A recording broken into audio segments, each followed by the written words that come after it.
అందరికీ నమస్కారం. ఈరోజు కథ జ్ఞాపకార్థం. రచన వారణాసి మాధురి గారు. ఇంకా స్టోరీలోకి వెళ్ళిపోదామా? విమలమ్మ కోడలు శిల్పని పిలిచి వాడేమైనా కొంటున్నాడా అని అడిగింది. ఆవిడ దేని గురించి అడుగుతుందో తెలియక తెల్లమొహం వేసింది శిల్ప. అదే, ఎల్లుండి 12వ రోజు మీ మామగారి జ్ఞాపకార్థం ఏం పంచాలనుకుంటున్నారు అని క్లియర్గా చెప్పింది విమలమ్మ. అదా, నాకేం చెప్పలేదు అత్తయ్య గారు. అయినా మీ అబ్బాయిని అడగండి అనేసింది.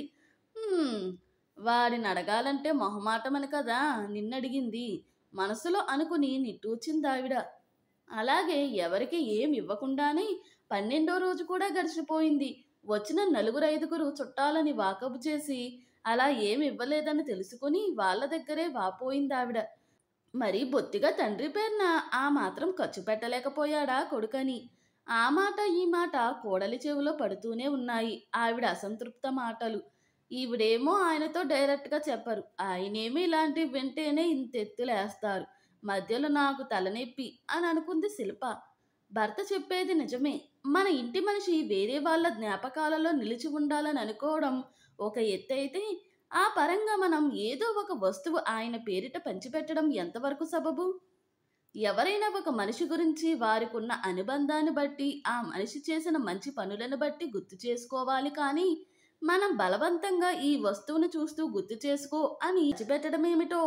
వాస్తవంలో అది జరిగే పనా? ఈ రోజుల్లో ఎవరైనా అలా ఇచ్చిన వస్తువుని వాడుతున్నారా?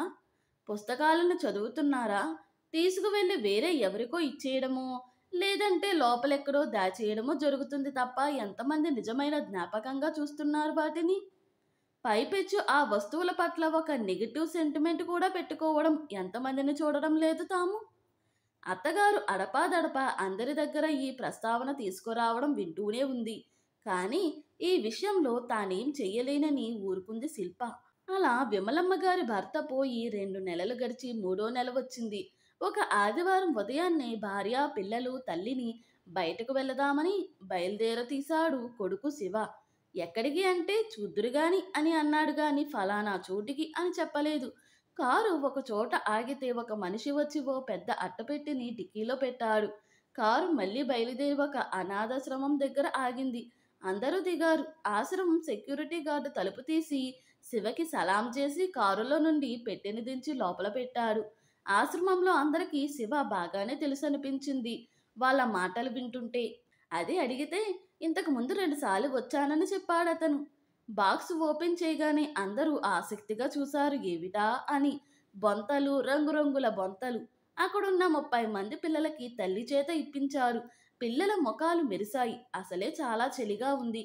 చాప మీద జంబుకాన, దాని మీదే తాము పడుకుంటారు. కప్పుకోవడానికి దుప్పట్లు కూడా సరిపోయినన్ని లేవు. ఈ బొంతలు కప్పుకుంటే వెచ్చగా పడుకోవచ్చు. బొంతలు పంచిన విమలమ్మ గారికి కూడా చాలా జాలి వేసింది. పిల్లలని, అక్కడ ఉన్న పరిసరాలని చూశాక. వచ్చేస్తుంటే దారిలో అడిగింది విమలమ్మ కొడుకుని, ఏంటిరా స్పెషల్ ఇలా పంచావు అని. నువ్వనుకున్న ఇవ్వాలనుకున్న నాన్నగారి జ్ఞాపకార్థమమ్మా.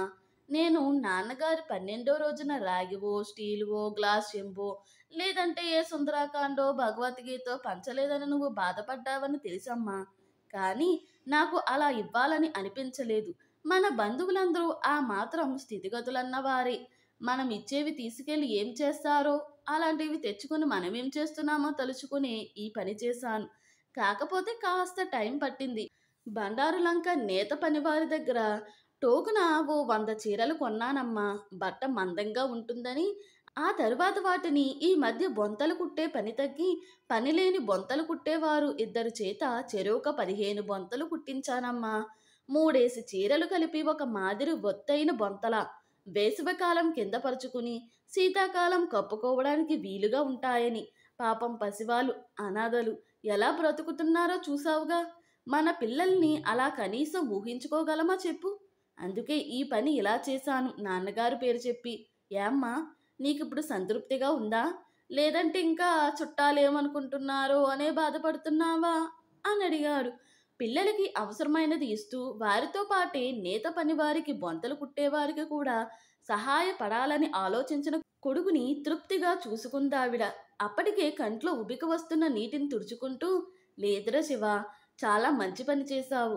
నేనేదో మూకుమ్మడి పద్ధతిలో ఆలోచించాను గాని, ఈ రోజుని ఈ ఆలోచన చూశాక చాలా సంతోషం అనిపించింది. ఒకసారి మన ఊరు వెళ్ళొద్దాం. మన ఇంట్లో నేనిలా రిటర్న్ గిఫ్టులని, జ్ఞాపకార్థాలని ఎన్నెన్ని వస్తువులు దాచానో అటక మీద. అవి అన్నీ, ఇంకా మన ఇంట్లో సామాన్లు, ఎక్స్‌ట్రా దుప్పట్లు, బట్టలు ఏవుంటే అవి ఇలానే ఓ మంచి పనికి ఇచ్చేద్దాం. నేనోసారి ఇలానే జ్ఞాపకార్థమని ఇచ్చిన దిట్టంగా ఉన్న 2 గ్లాసులు పని మనిషికి ఇవ్వబోతే తీసుకోలేదు. అలాంటివి నాకు ఇవ్వద్దమ్మగారు, మీరే ఉంచుకోండనేసింది. ఇక అప్పటి నుంచి అలా వచ్చిన వస్తువులన్నీ అటకెక్కేశాయి అంది విమలమ్మ. వెంటనే మనవలు, గుడ్ బామ్మ, మనం ఇంకోసారి ఇక్కడికి వచ్చి అన్నీ ఇచ్చేద్దాం. మా కిడ్డీ బ్యాంక్ డబ్బులతో కూడా వీళ్ళకి బుక్స్ కొందాం నాన్న అనేసరికి, తప్పకుండా అంటూ నవ్వుతూ పిల్లలకేసి చూశాడు. తాను ఆశించిన మార్పు పిల్లలలో కనిపించేసరికి భర్తకేసి గర్వంగా చూసింది శిల్ప. వీడు వాళ్ళ నాన్నలాగే చేతల మనిషి, నాలా మాటల మనిషి కాదు అనుకుంది విమలమ్మ. ఇంతటితో ఈ కథ ముగిసింది. ఈ కథ కనుక మీకు నచ్చినట్లయితే మరియు నా ఎక్స్ప్లెనేషన్ కనుక మీకు నచ్చినట్లయితే ప్లీజ్ లైక్, షేర్, సబ్స్క్రైబ్.